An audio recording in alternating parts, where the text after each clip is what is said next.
Welcome to class 11, chapter 3, trigonometric functions. In our previous modules, we learnt about how to convert degree measure to radian measure and vice versa. In today's module, we shall cover trigonometric functions, sign of trigonometric functions, domain and range of trigonometric functions. Now, consider a unit circle with center at a point here, origin is O, and coordinates of point P are A and B. Let P be any point which rotates along the boundary of circle where AOP, this point is M, AOP, this angle is X and this arc traced by this is x radian. So, since this arc is x, angle is x radian. Why we can call cos x as A? Because cos, you have studied in earlier classes, cos x is defined by adjacent side upon hypotenuse. So, here adjacent side to this x is A because coordinates are A, B and this perpendicular is B and hypotenuse is 1 since it is a unit circle. So, adjacent side is A and hypotenuse is 1, therefore, cos x is A and sin x is B because sin x is opposite side upon hypotenuse and opposite side here is opposite to angle which is B and B upon hypotenuse which is 1, therefore, sin x is B. Since OMP is a right angle triangle and in right angle triangle you have already studied in Pythagoras theorem that OM square plus PM square will give us OP square. Now, here OM square is A square and PM square is B square equal to 1. So, you get this result. Now, for every point P on the circle whose coordinates are A, B and whose radius, the circle's radius is 1, we can say A square plus B square is equal to 1. Now, A is cos square x and B is sin square x. So, this proves the identity cos square x plus sin square is equal to 1 which you have already studied.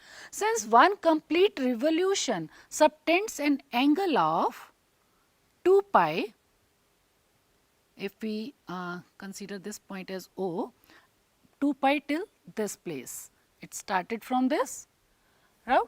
So, it does not make the complete revolution of 2 pi radian does not make any change in the value of this angle x. It is going to remain same only.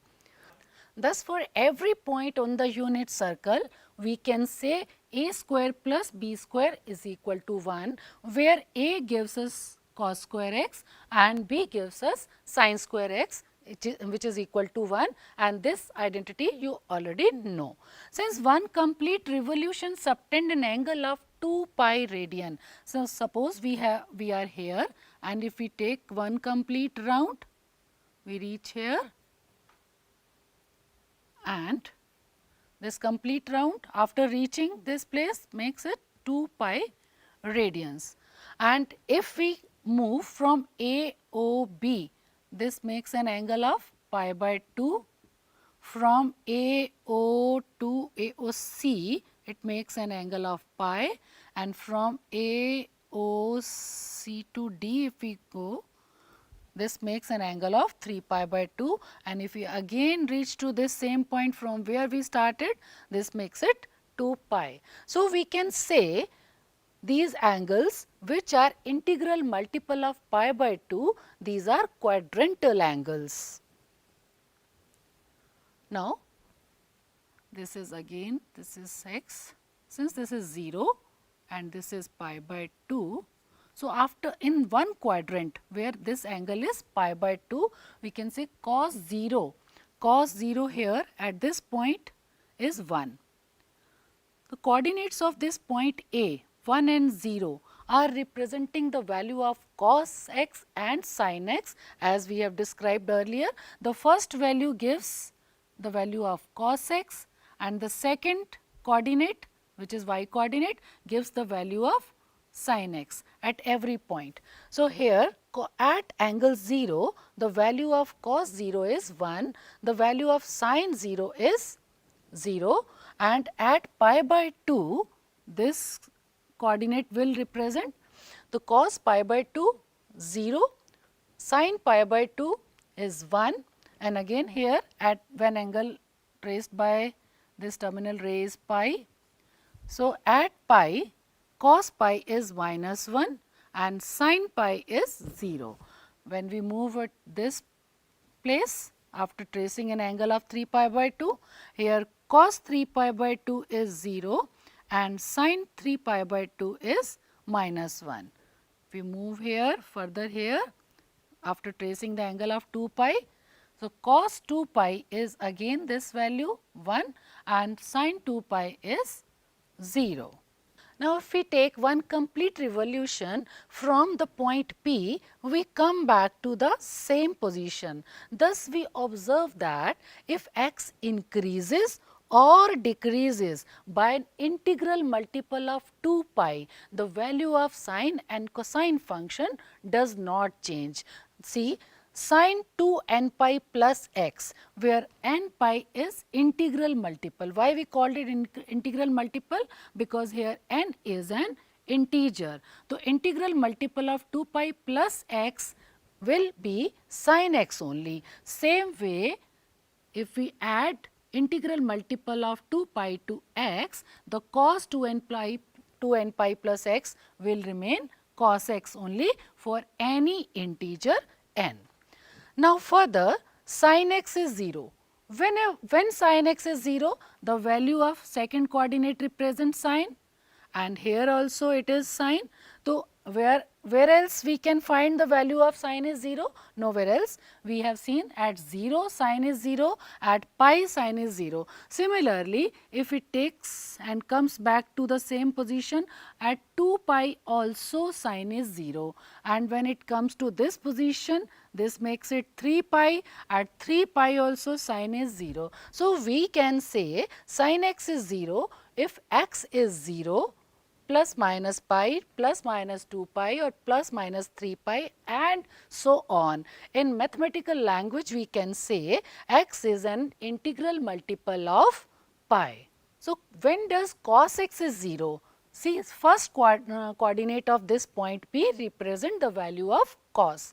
The cos is 0 at this point and at this point. So, we see at pi by 2 angle cos is 0 or at 3 pi by 2 angle cos is 0. So, cos x is 0 at pi by 2, plus or minus we are taking whether it is taken anti-clockwise or clockwise, that is why we are taking plus minus both.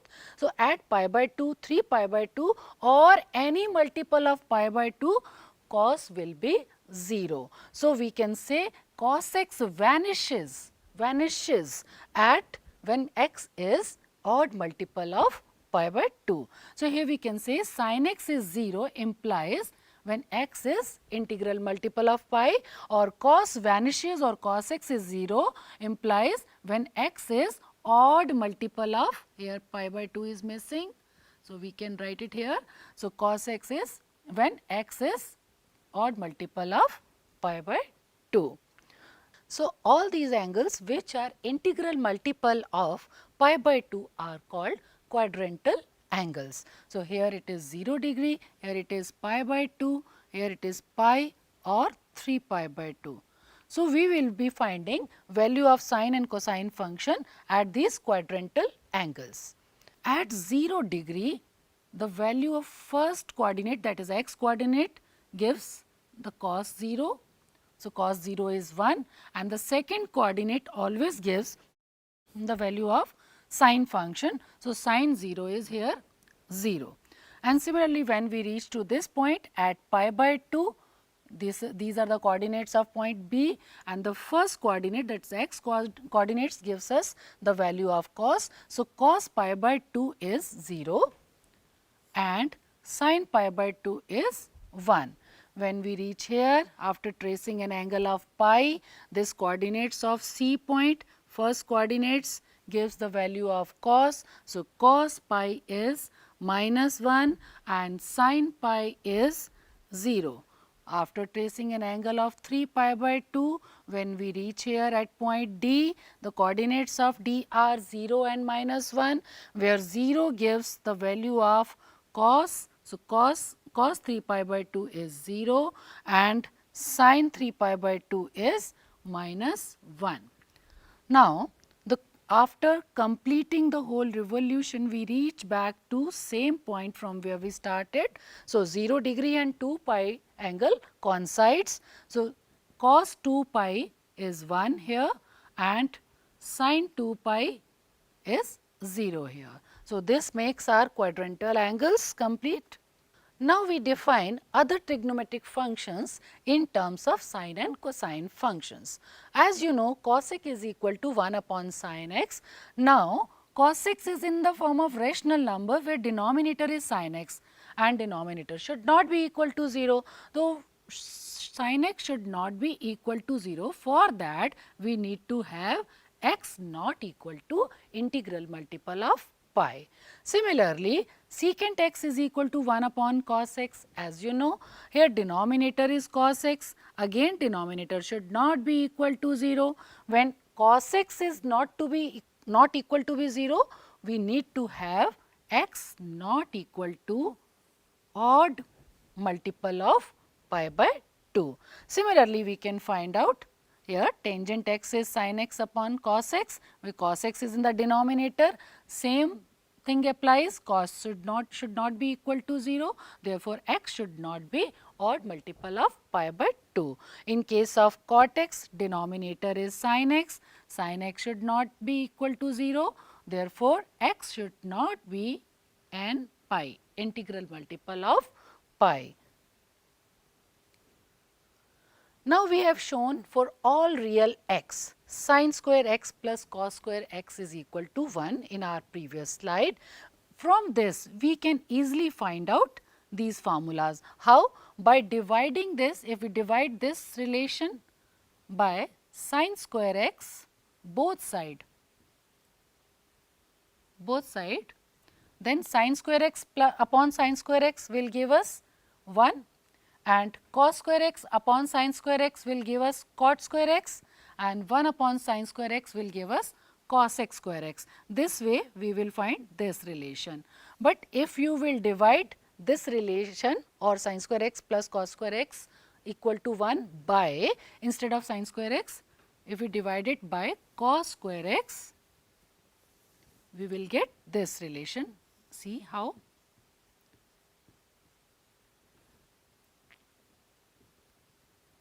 Sin square x upon cos square x, tangent square x, cos square x upon cos square x 1 and 1 upon cos square x secant square x. So, these relations or identities we will be using further in the questions. So, students, in your earlier classes, you have already studied the values of trigonometric ratios for angles 0 degree, 30 degree, 45 degree, 60 and 90 degree.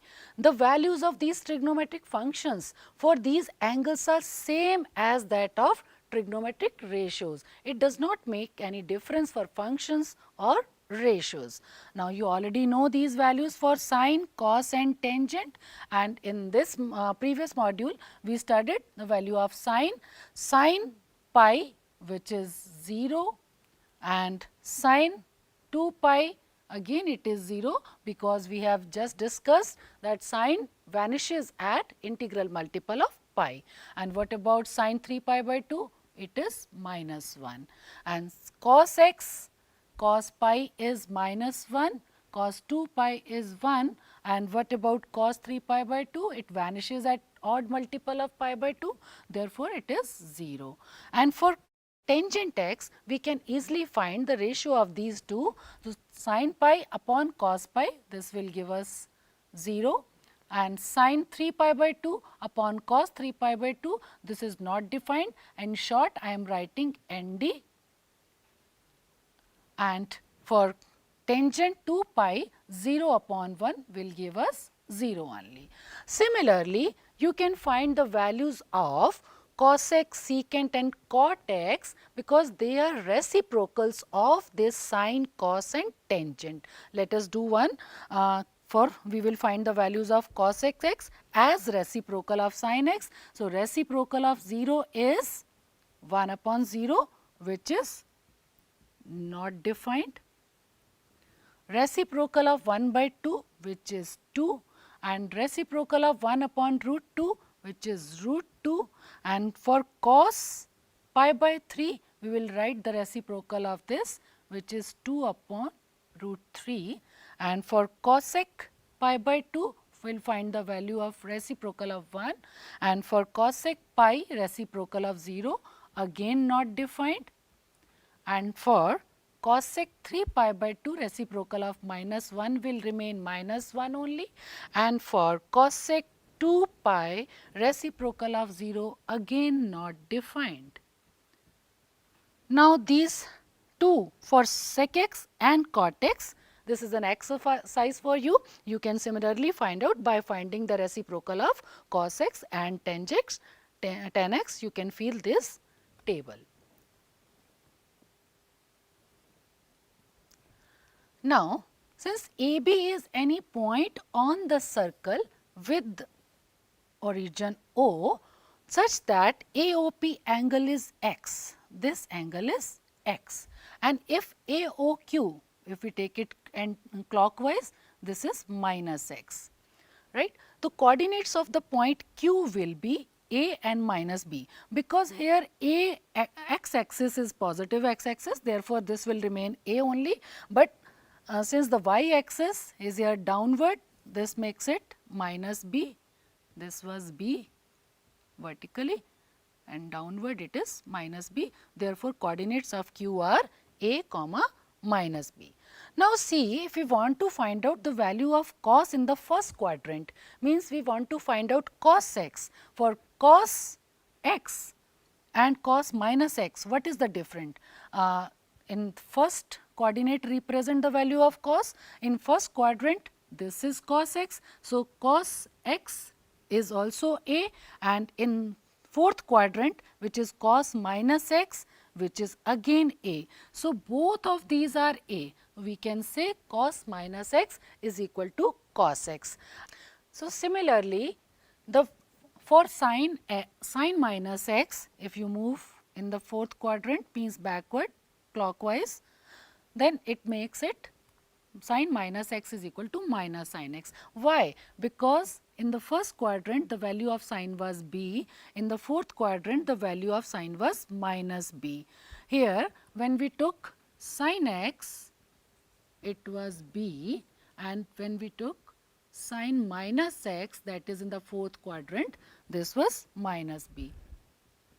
So, in place of b, if we replace this value, we can write sine minus x is minus sine x. So, since for every point AB on the unit circle, A lies between minus 1 and 1 and also B lies between minus 1 and 1. See how? Now, as you can see from this diagram, the value of A goes maximum up to 1 and minimum up to minus 1. So, value of cos x also is maximum 1 and minimum is minus 1. Similarly, when we see the value at this second quadrant, which is the value of sine. So, maximum value of sine is 1 and minimum value of sine at any angle is minus 1. So, we can say cos x lies between minus 1 and 1 and sin x lies between minus 1 and 1, any real number between minus 1 to 1 for all x. So, with the help of this diagram, we will be discussing signs of trigonometric functions in different quadrants. See, when point is here in the first quadrant, both A and B are positive. Since both A and B are positive, A represents the value of cosine and B represents the value of sine. Therefore, sine and cosine both are positive from 0 to pi by 2. When we come to the second quadrant, means from pi by 2 to pi, here if we move this ray to this point, if suppose point comes to this place and its coordinates will be minus a and b. Here you see first coordinate is minus, that is negative, and first coordinate represents the cos. Therefore, cos is negative and sin is positive in the second quadrant. When we move from pi to 3 pi by 2, which is called third quadrant, and if this point moves to this place, and its coordinates will be minus a and minus b. The coordinates of p will be both negative. Therefore, cos x will be negative as well as sin x will be negative in the third quadrant. And if we move this ray to this place, and suppose the coordinates are here q, as you can see here a is positive and b is negative. A represents cos, therefore cos is positive, and b is negative, which is sin, so sin is negative. So, in short, we can say here sin and cos both are positive in the first quadrant, cos is negative and sin is positive in the second quadrant, and sin and cos both are negative in the third quadrant, and cos is positive but sin is negative in the fourth quadrant. On the basis of sin and cosine, we can find the sign of other trigonometric functions. See how? With the help of this table. Sine and cosine we have already discussed, because tangent is the ratio of sine and cosine. So, we can decide its sign. Similarly, for cos x, which is reciprocal of sin x, therefore, the reciprocals of these sign will remain these same only. And when we reach at sec x, which is reciprocal of cos x. So, cos x, the sign, whatever is the sign of cos x in different quadrants, the sec x will have the same signs, and cot will have the same sign convention as the tangent have. So, students, to remember it and to learn it easily, what we can do is, we can learn it like a sentence after school to college. If you remember this sentence, the first letter of this A represents all, means all the trigonometric ratios are positive in the first quadrant, and S is sine. So, only sine and its reciprocal, which is cos x, is positive in the second quadrant, and in the third quadrant T means tangent, and its reciprocal cot is positive, rest all are negative. And C is cos and its reciprocal secant x is positive in the fourth quadrant, rest all are negative. This will help you to remember the signs of trigonometric functions. Now, sine and cosine are defined for all real numbers. We further observe that each real number x, for each real number x, sin x lies between minus 1 and 1, we have already discussed, and cos lies between minus 1 and 1. Thus, the domain of y is equal to sin x and y is equal to cos x is set of all real numbers. And what about range? Range is the interval, which is closed interval minus 1 to 1, which can also be written like this: y lies between minus 1 to 1. Similarly, for cos x, which is 1 upon sin x, domain where the function is defined and where not defined, we will exclude that. Here we know that sin x should not be equal to 0, and when sin is 0 when x is equal to integral multiple of pi. So, from when finding the domain of cos x, it is all real numbers except the integral multiples of pi. And here we have written like this, where n is any integer.